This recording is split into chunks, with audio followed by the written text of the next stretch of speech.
हमले को अंजाम देने से पहले रेकी की गई, टारगेट्स लॉक किए गए और फिर पाकिस्तानी सेना पर कहर बरसाया गया।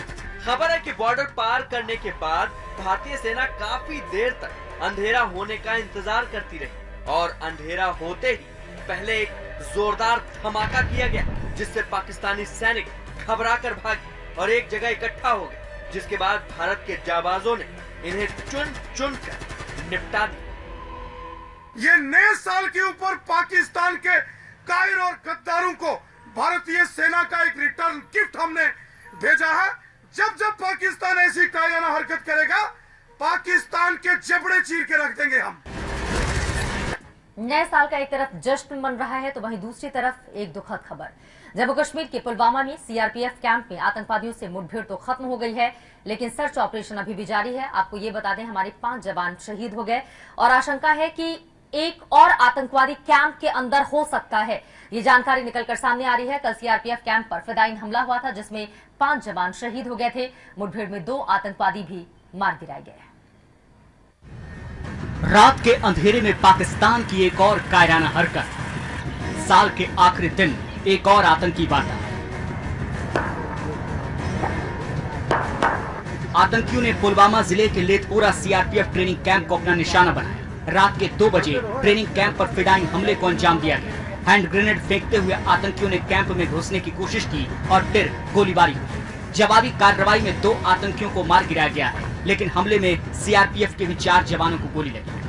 पुलवामा के लेथपुरा में 12 घंटे से ज्यादा देर तक चली मुठभेड़ खत्म हो गई है, हालांकि ऑपरेशन अब भी जारी है। इस मुठभेड़ में अब तक सीआरपीएफ के 4 जवान, जिनमें एक अफसर हैं शामिल, उनकी मृत्यु हो गई है, जबकि 2 हमलावर मिलिटेंटों को भी मार गिराया गया है। मारे गए 3 जवान वो थे जो संतरी ड्यूटी पर तैनात थे, जबकि एक अफसर के बारे में ये कहा जा रहा है कि उनको ऑपरेशन के दौरान दिल का दौरा पड़ने से मृत्यु हो गई है। जैश ए मोहम्मद ने इस हमले की जिम्मेदारी ली है। उनका यह कहना था कि उनके 3 प्रमुख कमांडर तलहा, रशीद, महमूद भाई और 26 दिसंबर को नूर मोहम्मद को जो मार गिराया गया था, उसी का बदला लेने के लिए इस हमले को अंजाम दिया गया। I think last 2-3 days the input was coming and they were trying. They probably did not get the right place and time earlier. So it is they struck last night. गोलियों की यह तड़तड़ाहट सभी आतंकियों के खात्मे के बाद ही थमी।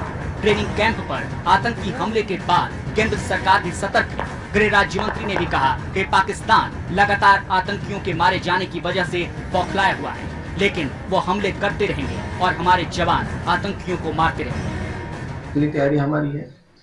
सुरक्षा बलों ने काफी हिम्मत से काम किया है, देश की रक्षा की है। स्थानीय लेवल की पुलिस भी अच्छा काम करती है, मदद करती है। हमारे मनोबल कम नहीं हो सकता है और ये मरते रहेंगे, इन्हें छोड़ेंगे नहीं।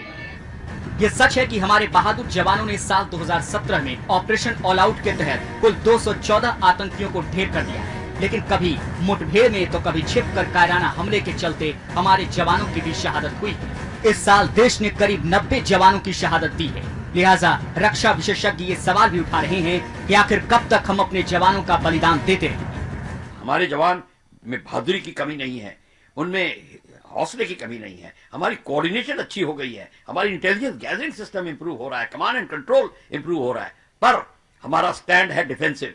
तो हम वेट करते हैं वो फिदायीन हमला करे। जो फिदायीन हमला कर रहा है वो मरने के लिए आ रहा है, वो तो मरेगा, वो औरों को मार के मरेगा। क्या हम इसके लिए रेडी होंगे? क्या हम अपने लोग शहीद होते हुए देखेंगे इस तरीके से? ये जो है इसको हमको बदलना पड़ेगा। हमारी नीति को प्रोएक्टिव बनना पड़ेगा। जैसे इजराइल ने भारत को सजेशन दिया था कि जहां से हमला होने वाला है आप प्रीएम्प्ट करिए, 2 दिन पहले उस जगह को नेस्तनाबूद करिए। क्या हम उसको करने को तैयार हैं? पुलवामा में इस आतंकी हमले के लिए जैश ए मोहम्मद आतंकी संगठन ने जिम्मेदारी ली है। ये वही जैश ए मोहम्मद संगठन है जिसका आका मौलाना मसूद अजहर है, जो पाकिस्तान में बैठकर बड़े आराम से कश्मीर की शांति भंग करने के लिए आतंकियों की फैक्ट्री चला रहा है। जैश ए मोहम्मद ने ऐसे और भी आतंकी हमलों की चेतावनी दी है। तो ये आखिरी दिन कुछ हो रहा है पाकिस्तान की तरफ से, क्योंकि नौशहरा में भी फायरिंग शुरू कर दी और वहां भी एक जवान को मार दिया। और आपको पता है कितने दिन पहले दोनों तरफ से जवान को मारा है। भारत की सेना अंदर चली गई पाकिस्तान में और उनको जाके जवान को मारा है। तो ये लग रहा है आखिरी दिन कुछ स्कोर बन रहा है कि मैंने कितने मारे, आपने कितने मारे। क्योंकि हमारा रिश्ता पाकिस्तान का इस समय बहुत अच्छा नहीं है। उधर नौशेरा सेक्टर में भी पाकिस्तान ने सीजफायर का उल्लंघन करते हुए गोलीबारी की, जिसमें भारत का एक जवान जगसीर सिंह शहीद हुआ है। 32 साल के जगसीर पंजाब के फिरोजपुर के रहने वाले थे। वो अपने पीछे पत्नी और 2 बच्चों को छोड़ गए। ये